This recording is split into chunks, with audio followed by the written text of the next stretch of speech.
শরীফ ওসমান হাদি হত্যা মামলার প্রধান দুই আসামি। সেদেশেই রিমান্ড, তারপর খবর তাদেরকে বাংলাদেশে পাঠানোর প্রক্রিয়া শুরু হয়ে গেছে। অপরদিকে শুরু হয়ে গেছে এই গ্রেপ্তার ইস্যু নিয়ে নানান কাঁটা ছেঁড়া। প্রশ্ন উঠেছে, হঠাৎ হাদির খুনিদের কেন ফেরত দিচ্ছে ভারত? আওয়ামী লীগের বিরুদ্ধে গিয়ে এত বড় ঘটনা ঘটাবে ভারত? খোদ হাদির সমর্থকরাও বোধহয় বিশ্বাস করতে পারছেন না। কি চলছে আসলে ভারতের মনে? শেখ হাসিনাকেও কি তাহলে ফেরত পাঠাবে ভারত? বিয়ে তুলেছে। অবশ্য এই গ্রেপ্তারের পেছনে বাংলাদেশের প্রতিরক্ষা গোয়েন্দা সংস্থা ডিজিএফআই এর একটি বড় ভূমিকা রয়েছে বলে গণমাধ্যমে খবর বেরিয়েছে।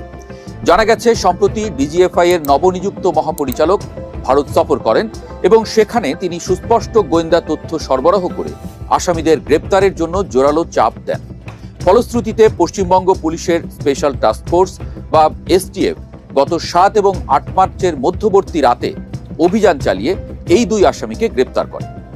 আপাত দৃষ্টিতে এটি দুই দেশের গোয়েন্দা এবং আইন শৃঙ্খলা রক্ষাকারী বাহিনীর একটি বড় সাফল্য। কিন্তু বিশ্লেষকরা বলছেন, এই সফলতার নেপথ্যেও রয়েছে রাজনীতির এক গভীর ও জটিল অঙ্ক। বর্তমান রাজনৈতিক প্রেক্ষাপটে বিএনপি সরকারকে মসনদ থেকে নামানোর বা অন্তত বেকায়দায় ফেলার অন্যতম বড় একটি হাতিয়ার বা ইস্যু হয়ে উঠেছিল এই শরীফ ওসমান হাদি হত্যাকাণ্ড। হাদির খুনিরা ধরা না পড়লে এই ইস্যুকে পুঁজি করে সরকারের বিরুদ্ধে জনমত গড়ে তোলা যেত, রাজপথ উত্তপ্ত করে তোলা যেত। কিন্তু হঠাৎ করেই ভারতের তরফ থেকে খুনিদের গ্রেপ্তার এবং তাদের বাংলাদেশে ফেরত পাঠানোর প্রক্রিয়া শুরু হওয়ার বিষয়টি পুরো দৃশ্যপট একেবারে বদলে দিয়েছে।